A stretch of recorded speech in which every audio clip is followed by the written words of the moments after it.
औलाद सबसे बड़ी दौलत होती है इंसान की।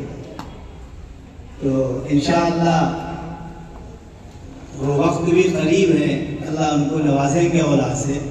तबीयत खराब रहती है, दुआ करेंगे अल्लाह ताला सेहत व आफियत के साथ रखें और खैर खूबी के साथ बच्चे की पैदाइश।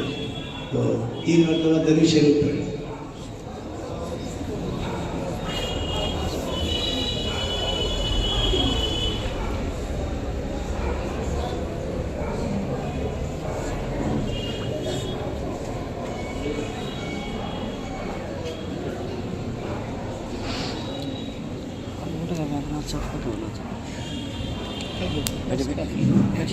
माहिर मियां ने आप लोगों के लिए खाने का भी नज़र किया है, इसलिए सारे मेहमानों ने किराम से गुजारिश है कि वो खाना खा करके ही जाएं। बच्चे क्या इतना